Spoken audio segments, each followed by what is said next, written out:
Assalamualaikum warahmatullahi wabarakatuh. Ketemu lagi dengan Rizky Aldi, yang dimana Rizky Aldi masih berada di Keraton Kanoman Cirebon. Oke, terima kasih yang sudah subscribe. Terima kasih juga yang sudah menonton. Jangan lupa juga like, komen, dan subscribe di bawah ini. Oh ya, untuk Bang Manca, Manca dari PUBG, terima kasih sudah menonton juga. Manca PUBG Milea, satu pesan dari adiknya buat Manca Milea, bagi bajunya Bang, ngomong ke Garit ya, Garit. Nah, bagi bajunya, jangan Om Deddy aja gitu kan. Anjay. Kita langsung aja lanjut ke kontennya. Seperti apa keseruan dari kota Cirebon ini, sejarah-sejarahnya seperti apa, tempat-tempatnya. Kita langsung aja ke kontennya guys. Saya Rizky, saya Dimas. Oke, langsung saja cabut guys.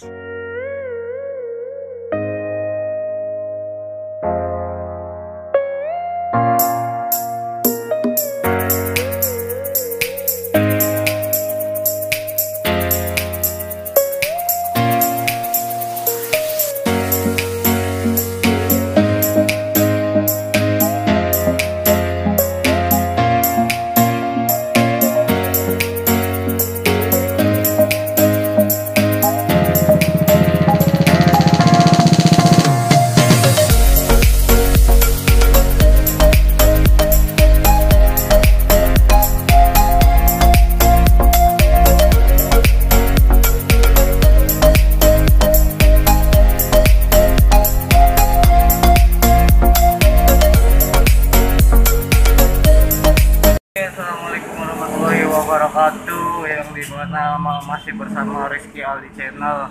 Sekarang kita berada di Kecirbonan, yang dimana masih menelusuri hingga dari Kanoman hingga Keraton Kasepuan.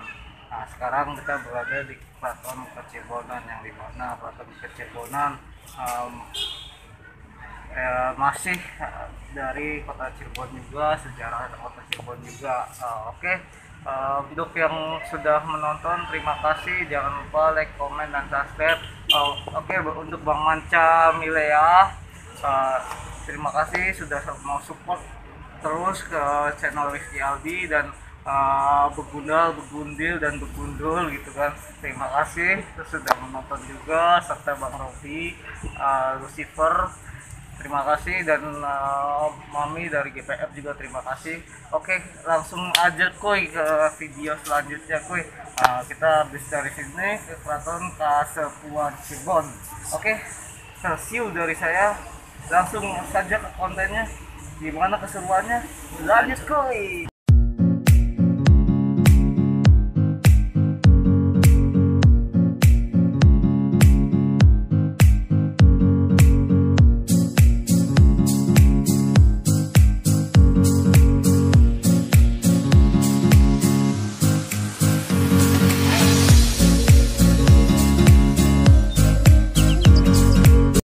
Assalamualaikum warahmatullahi wabarakatuh. Ketemu lagi dengan Rizky Aldi, yang dimana Rizky Aldi sekarang berada di Masjid Agung Sang Cipta Rasa, yang dimana Masjid Agung Sang Cipta Rasa itu masih bagian dari Keraton Kasepuan Cirebon. Keseruannya bagaimana dan apa aja sejarah-sejarah penelusuran kami.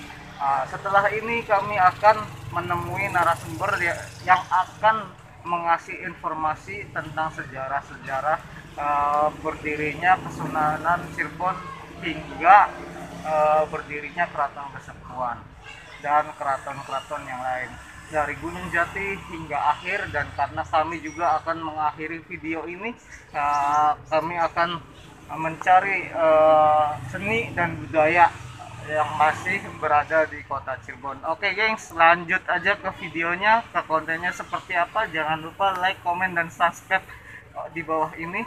Oke, langsung aja guys.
Yuk, ya, satu, dua, tiga. Nice. Oke, assalamualaikum warahmatullahi wabarakatuh. Setelah kita penelusuran sejarah dari Kanoman ke Cirebonan hingga sekarang di Keraton Kesepuan Cirebon, nah, yang dimana kami akan menemui narasumber untuk menceritakan dari peranan wali hingga berdirinya keraton itu seperti apa dan bagaimana keseruannya. Nah, langsung aja like, komen, dan subscribe di bawah ini kuy. Gratis. Bagi kalian yang menyukai konten ini, like, komen, subscribe, tonton terus hingga akhir. Jangan di skip, no skip. Nah, langsung saja kuy, kontennya seperti apa. Lanjut gengs. Oke, assalamualaikum warahmatullahi wabarakatuh. Sekarang kita berada di rumah narasumber yang dimana Rizky Aldi akan mencari tahu tentang sejarah Kesultanan Cirebon hingga berdirinya Keraton Kasepuhan. Nah, gimana ceritanya? Kita langsung aja ke narasumbernya seperti apa. Saya Rizky. Raden Anung. Oke, seperti apa Mak sejarah Kesultanan itu hingga berdirinya keraton? Yuk kita ceritakan dari awal ya. Jadi sewaktu pemerintahan zaman Hindu-Buddha itu di Nusantara itu sebetulnya Islam itu sudah masuk hanya sedikit, yaitu ada di Pulau Sumatera. Kemudian di sekitar Nusantara juga ada Malaysia sudah masuk terlebih dahulu. Nah kemudian India, kemudian Cina, itu daerah Asia yang paling awal adanya Islam. Nah kemudian dengan dibantu oleh kerajaan-kerajaan Islam, di mana para wali yang menyebarkan agama Islam ke seluruh dunia itu dibantu, seperti masuknya pedagang-pedagang Muslim yang ditumpangi juga oleh para wali masuk ke Nusantara, yang pada waktu itu tujuannya itu adalah Jawa. Nah itu sekitar abad ke-15. Sebetulnya para wali itu masuk di tanah Jawa itu akhir abad ke-14 itu sudah ada. Mereka menyiarkan Islam itu dari desa ke desa, ya, dari wilayah ke wilayah, dengan harapan masyarakat yang disinggahi itu bisa menerima ajaran Islam dan kemudian juga bisa mempengaruhi pejabat-pejabat di wilayah tersebut. Maksudnya seperti itu. Lebih bagus lagi bisa masuk ke kalangan istana. Jadi sasarannya sebetulnya juga adalah kalangan istana yang pada waktu itu masih berbentuk kerajaan Hindu Buddha pada waktu itu. Nah untuk Islam, untuk di Jawa sendiri itu ada dua kerajaan besar, yaitu kerajaan Majapahit ketika masuknya Islam. Nah kemudian juga ada kerajaan Pajajaran di daerah Jawa bagian barat. Nah di dua daerah ini sebetulnya Cirebon itu berada di daerah perbatasan, ya, di mana di situ terdapat muara atau pelabuhan, ya, di situ yang dikenal ada Muara Jati. Nah di situ tempat pedagang-pedagang Islam itu masuk ke Cirebon. Nah dari situ mereka mencoba menyiarkan agama Islam dan kebetulan diterima oleh masyarakat dan pejabat setempat. Nah tercatat dalam sejarah itu Ki Ageng Tapa itu adalah salah satu orang yang pertama masuk Islam di Cirebon. Nah itu pada masa itu raja yang berkuasa di Cirebon itu adalah Prabu Siliwangi. Jadi maksudnya Prabu Siliwangi maksudnya itu adalah wilayah kekuasaan Prabu Siliwangi. Prabu Siliwangi sendiri adalah raja yang sebetulnya awalnya itu raja kerajaan Galuh, ya, kemudian menyatukan kerajaannya sesama kerajaan Pasundan. Nah, itu yang ada di Pakuan atau Bogor. Nah, dari sini Prabu Siliwangi itu mewarisi kedua kerajaan tersebut, yaitu Galuh dan Pakuan di Bogor. Makanya namanya Galuh Pakuan, dan ibu kotanya itu di Pajajaran. Nah, itu. Nah, Cirebon yang letaknya itu di pesisir utara juga tidak luput dari pantauan Prabu Siliwangi, di mana Prabu Siliwangi melihat Cirebon itu masyarakatnya campuran, baik ini masyarakatnya atau juga agamanya itu di situ berbeda-beda. Nah, agama yang baru dikenal pada waktu itu adalah Islam. Nah, di situ terdapat seorang ulama besar seperti Syekh Idofi, ya. Kemudian ada juga Syekh Kuro, oleh Syekh Bayamimba. Nah, yang beliau itu adalah pemuka-pemuka agama dan masyarakat di situ. Ki Ageng Tapa yang merupakan kepala wilayah pada waktu itu memiliki seorang anak perempuan bernama Nyi Subang Larang, yang dengan kecantikannya Nyi Subang Larang itu mampu menarik atau memikat Prabu Siliwangi, yang akhirnya Prabu Siliwangi akhirnya ikut termasuk ke memeluk ajaran Islam waktu itu untuk menikahi Nyi Subang Larang. Nyi Subang Larang ini adalah murid dari Syekh Kuro, yang menurut informasi Syekh Kuro itu merupakan penyiar agama Islam yang juga mendirikan pesantren di Kerawang. Nah, dari sini para wali itu sudah mulai memasuki area istana.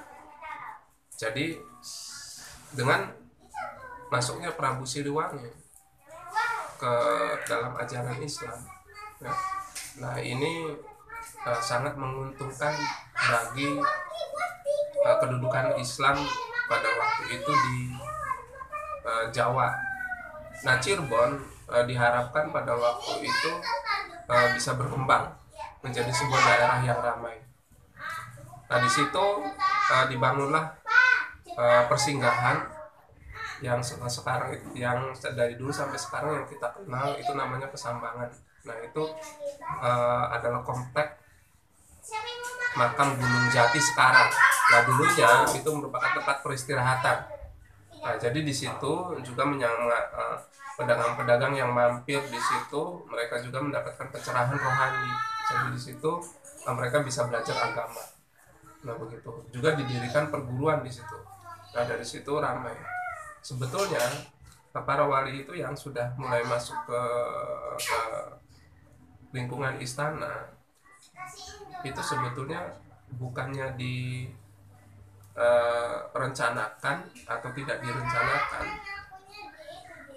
Strategi untuk masuk ke kalangan istana itu menurut informasi memang di kalangan para penyebar agama Islam atau lainnya itu merupakan hal yang wajar karena raja itu sangat berpengaruh.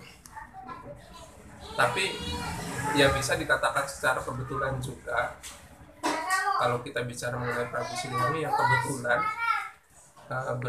beristri seorang muslim begitu. Nah, di samping itu Prabu Siliwangi juga seorang raja yang adil, bijaksana, dan juga beliau itu bertoleransi dengan agama yang lain. Jadi sangat diterima Islam di negeri Pajajaran atau di Jawa Barat walau. Jadi sebelum Prabu Siliwangi memeluk Islam pun sebetulnya Islam itu sudah diterima oleh beliau. Gitu. Jadi para wali ini di samping berdagang, dakwah, juga beliau juga bisa memberikan ilmunya dan pengalamannya. dari daerah asal mereka. Beliau-beliau itu dari daerah-daerah timur, dari Arab. Kemudian juga dibantu juga oleh bangsa-bangsa lain seperti Cina. Nah, ini Cina ini masuk ke Cirebon itu di bawah pimpinan Laksamana Cheng Ho. Laksamana Cheng Ho waktu itu membawa 27.000 pasukan waktu itu. Nah, pasukannya itu banyak yang muslim juga. Nah, mereka itu masuk ke Cirebon juga membantu meyakinkan kepada masyarakat setempat akan kebenaran agama Islam. Nah, seperti itu. Nah, kemudian dari sini para wali itu bisa berkontribusi gitu kepada pemerintahan setempat dalam banyak hal, masalah perdagangan, kemudian juga ilmu pengetahuan yang mereka miliki. Ya, yang kita tahu ajaran Islam itu kan sangat luas, jadi tidak menginformasikan masalah agama, juga ilmu pengetahuan yang sudah berkembang sebelum adanya Islam di Cirebon. Itu di Arab itu sudah mencapai kemajuan. Nah, seperti itu. Jadi masyarakat dan pemerintah yang pada waktu itu berkuasa itu sangat menghormati beliau-beliau begitu sebagai pemuka agama dan juga sebagai panutan masyarakat waktu itu. Nah, seperti itu. Sebelumnya kita kan kemarin sudah menelusuri dari Gunung Jati, Keraton Kanoman, ke Cirebonan hingga Keraton Kasepuhan. Itu sejarahnya seperti apa itu? Nah, jadi begini, kita lanjutkan saja ya. Ini dari sini Prabu Siliwangi kemudian memboyong Nyi Subanglarang, istrinya seorang muslim ya, ke Pajajaran, ke istana Pajajaran. Nah, dari situ dikaruniai 3 orang putra putri, Raden Walang Sungsang, Nimas Rara Santang, dan Kian Santang. Nah, dari sini kemudian ketiga orang putra putri Prabu Siliwangi itu dibekali pendidikan agama oleh para wali pada waktu itu. Nah, secara kebetulan Prabu Siliwangi juga menerima kalangan para ulama di lingkungan istananya begitu, untuk mengajarkan agama kepada anak-anaknya yang muslim. Nah, dengan demikian Islam sebetulnya sudah mulai masuk di lingkungan istana Pajajaran, dan masyarakat Pajajaran juga sudah ada yang masuk Islam walaupun tidak banyak. Nah, kemudian dari sini kemudian Raden Walang Sungsang dan ulama-ulama Islam waktu itu memiliki cita-cita yang sama, yaitu ingin berdakwah, ingin mendirikan pemerintahan Islam. Nah, maka akhirnya Raden Walang Sungsang dan adik-adiknya ini pergi ke daerah lain, karena pada waktu itu Pajajaran masih sistemnya sistem Hindu-Buddha waktu itu. Nah, maka akhirnya mereka kemudian hijrah ke Cirebon. Kebetulan di Cirebon ini di sini banyak perguruan Islam. Ada perguruan Islam yang didirikan oleh Syekh Datul Kafi. Nah, disitulah mereka menimba ilmu untuk kemudian mereka juga mencoba untuk menerapkannya di pemerintahan. Nah, Raden Walang Sungsang yang kita tahu beliau itu kan seorang pangeran, jadi relasinya juga itu kan kalangan pejabat-pejabat juga sama, baik di pusat maupun di daerah. Nah, Raden Walang Sungsang juga beristri dengan anak pemuka masyarakat waktu itu yang adanya di Cirebon. Nah, dari sini Raden Walang Sungsang kemudian diwarisi oleh mertuanya untuk memimpin masyarakat Cirebon. Cirebon yang pada waktu itu pusat keramaiannya itu ada di desa Lemah Mungkuk. Sementara perguruan Islam atau tempat ini para pedagang-pedagang dari asing dan kemudian dari dalam negeri itu berkumpul itu adanya di Gunung Jati. Jarak keduanya itu kira-kira 4 kilo. Ya. Nah dari sini kemudian Raden Walang Sungsang mencoba menjadikan Cirebon itu pusat keramaian. Nah Raden Walang Sungsang kemudian memperkenalkan Cirebon kepada para pedagang-pedagang dan akhirnya mereka mengunjungi daerah Lemah Mungkuk yang sekarang Lemah Mungkuk itu merupakan salah satu desa atau kecamatan di kota Cirebon. Nah dari sini akhirnya kota Cirebon akhirnya berkembang sama ramainya dengan Pesambangan atau Astana Gunung Jati.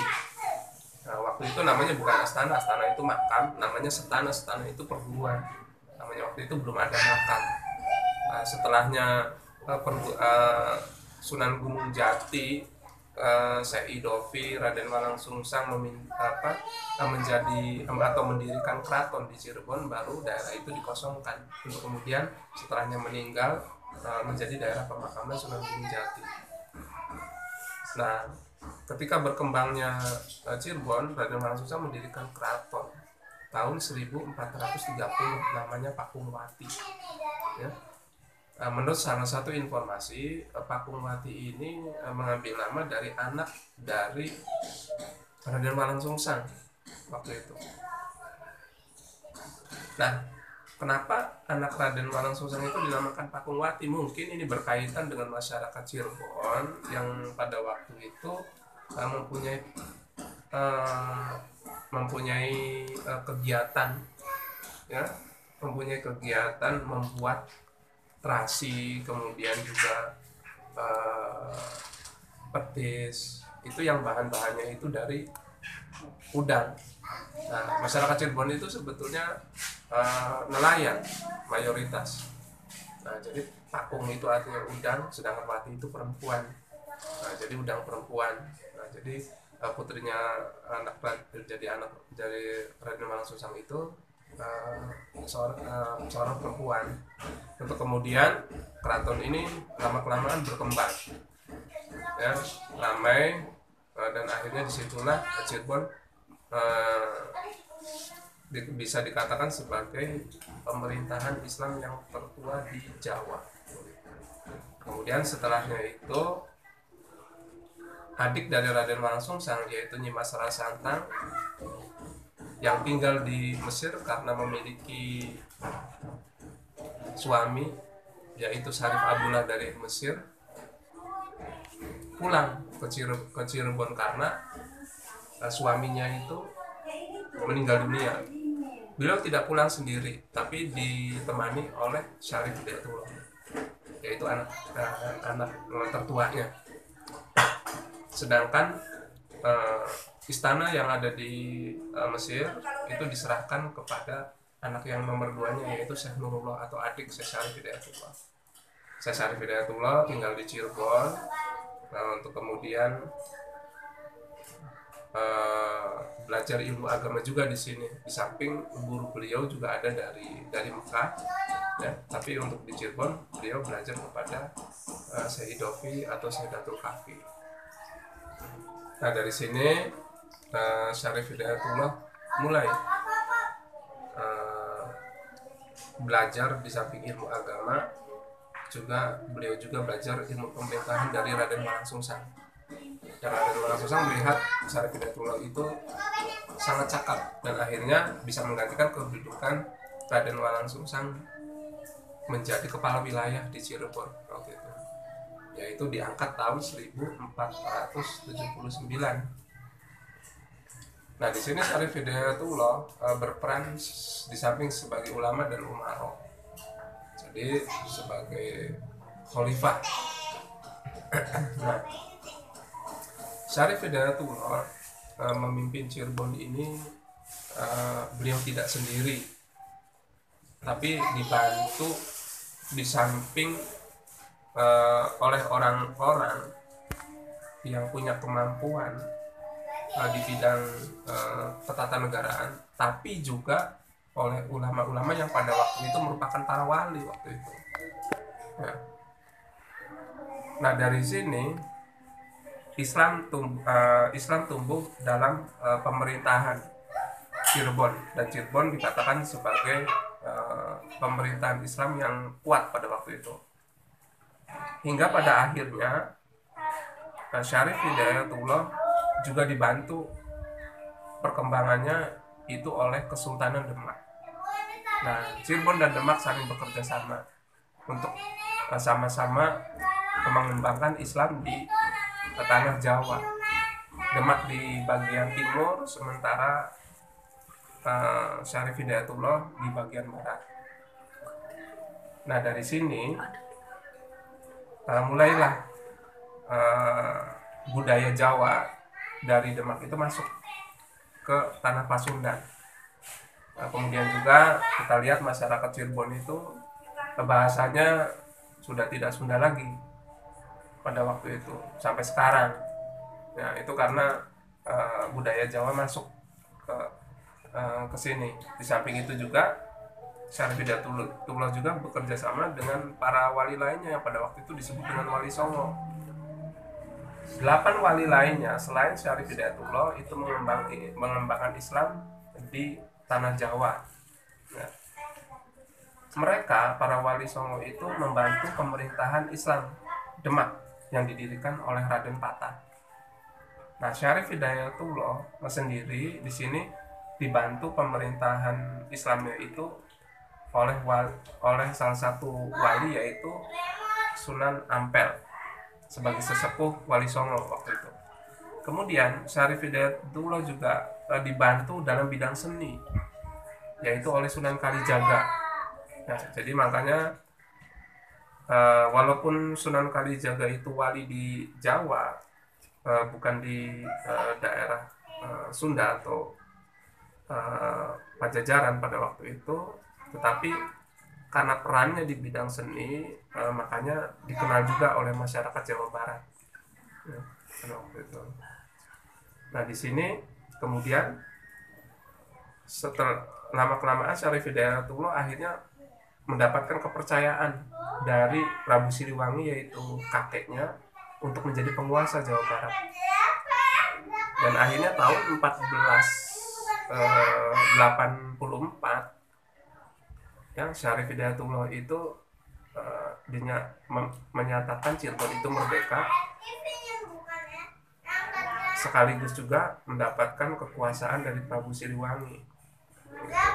Nah dari sini akhirnya Keraton Cirebon kemudian jadi besar, dan kemudian kekuasaannya dipecah lagi menjadi dua, menjadi Banten dan Cirebon. Kenapa? Karena Syarif Hidayatullah punya putra 2 orang yang diharapkan menggantikan beliau kedudukannya sebagai ulama dan juga sebagai kepala negara waktu itu. Jadi yang namanya jabatan kepala negara itu harus ahli agama pada waktu itu. Dan peranan para wali pada waktu itu sangat kuat. Jadi yang namanya pemerintahan Islam itu aparatur negaranya itu harus memiliki pengetahuan yang mendalam mengenai agama Islam. Nah, kira-kira seperti itu. Sampai akhirnya berkembang menjadi Banten dan Cirebon. Nah, setelahnya Wali Songo ini wafat, termasuk juga Syarif Hidayatullah, maka ajaran wali itu masih terasa. Nah, kalau misalnya Syarif Hidayatullah menduduki peraturan Kesatuan Cirebon itu seperti apa ceritanya dari berdirinya pertama kali itu Pakumbwati, bisa diceritakan? Nah, Syarif Hidayatullah seperti yang sudah saya katakan tadi, beliau bertindak sebagai kepala negara, kepala pemerintahan, juga sebagai ulama, ya, sebagai wali penyebar agama Islam. Nah, Syarif Hidayatullah di sini membenahi semua kehidupan sosial itu mendasarkannya pada urusan agama. Juga hukum-hukum yang ada di Cirebon itu berdasarkan hukum Islam.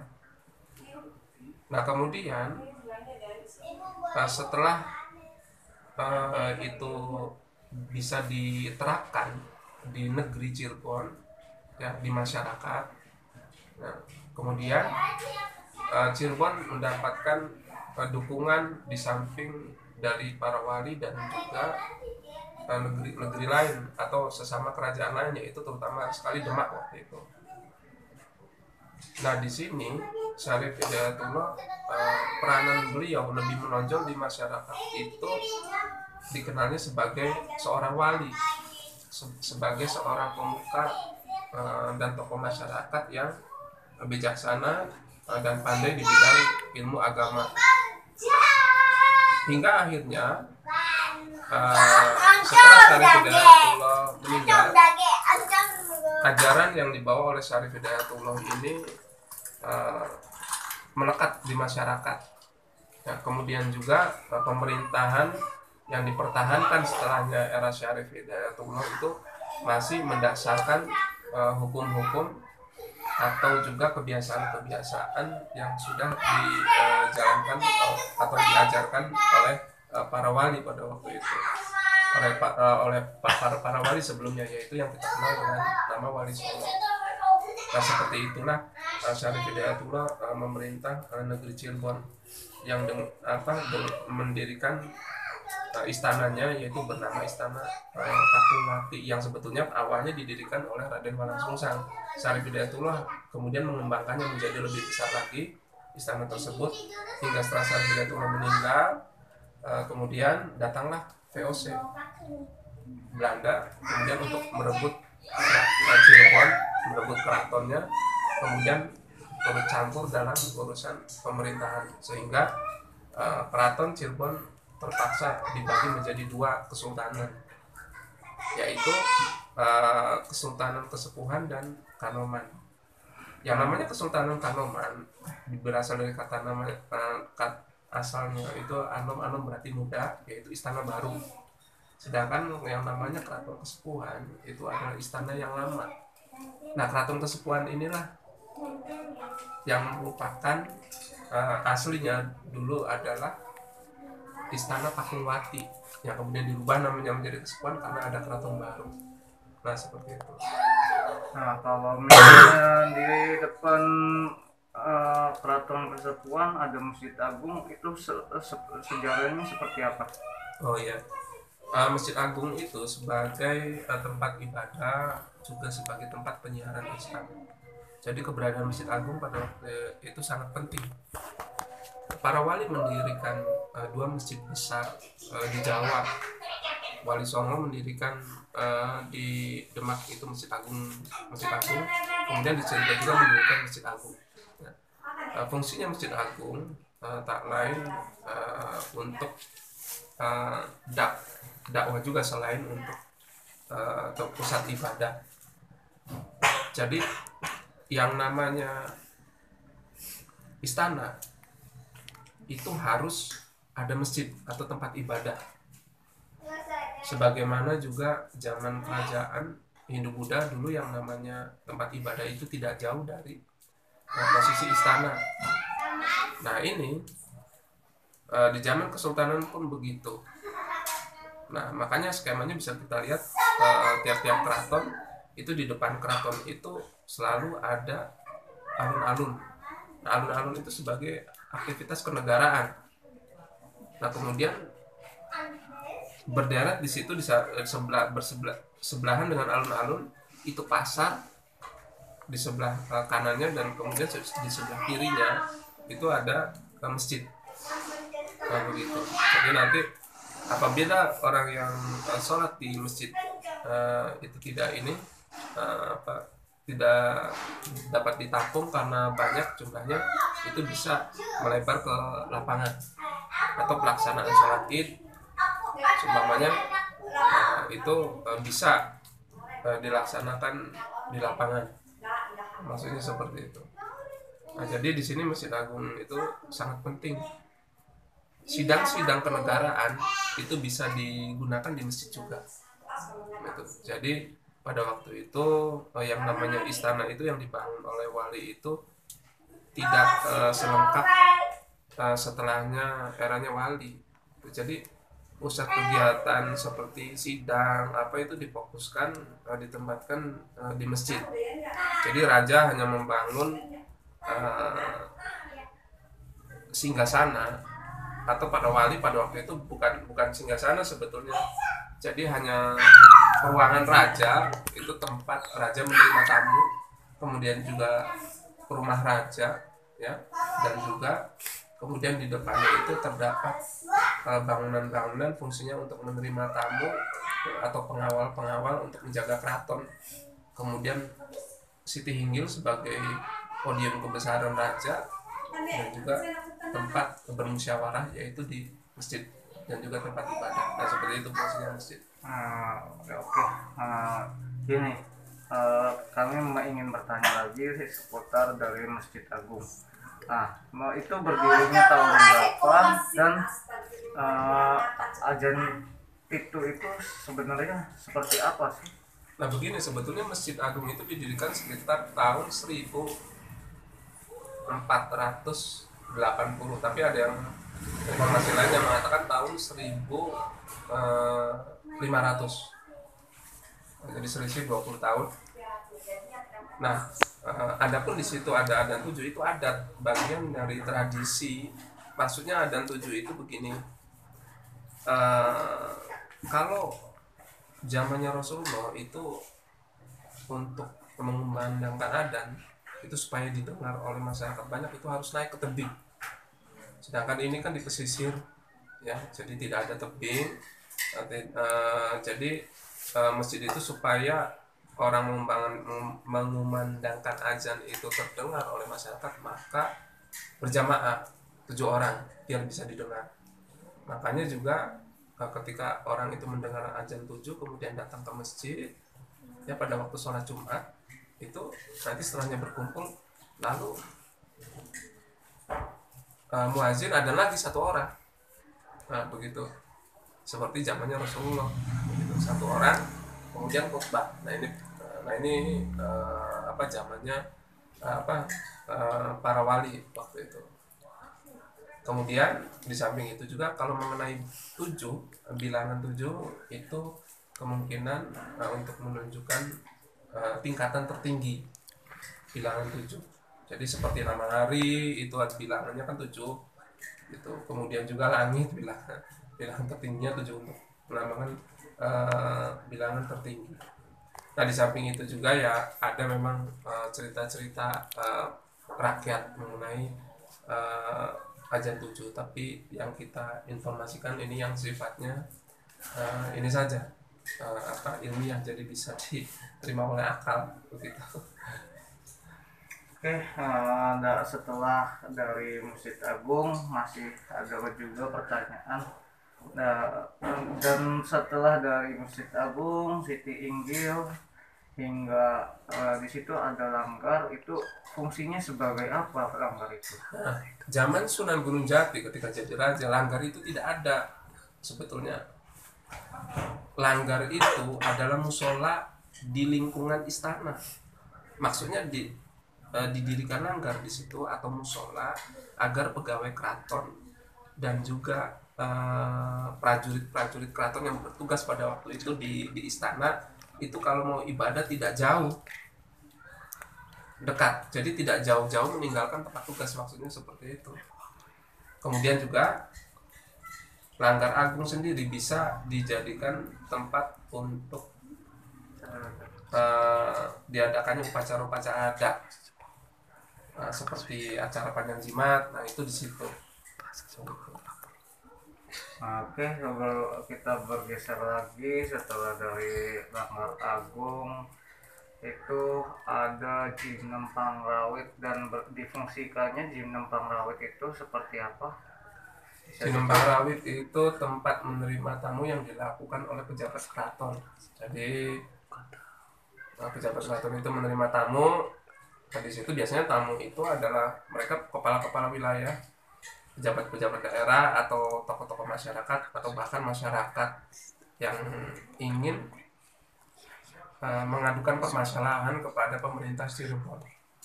Nah, nanti di situ dilayani begitu maksudnya. Oke, sudah cukup informasi dari Rizky Aldi. Oke, bagi yang mau berkunjung di Keraton Kasepuhan bisa temui pemandu-pemandu setempat seperti Raden Nanung gitu kan, Elang Ayi dan yang lain-lain di situ, dan bisa ketemu juga dengan Ibu Direkturnya yaitu Ibu Raja Sandra ya. Ya, betul. Nah, itu nanti akan ditemui oleh mereka dan akan dibimbing seperti apa sejarahnya dan bagaimana ke sejarah itu tentang Keraton Kasepuhan. Silakan kalian menemui mereka gitu kan, agar kalian tidak menyimpulkan sendiri gitu loh tentang sejarah tersebut, butuh dipandu dan seperti apa penjelasan dari pemandu-pemandu tersebut gitu kan. Oke, langsung saja yang bagi yang bagi belum subscribe dulu di bawah ini. Saya Rizky. Raden Nanung.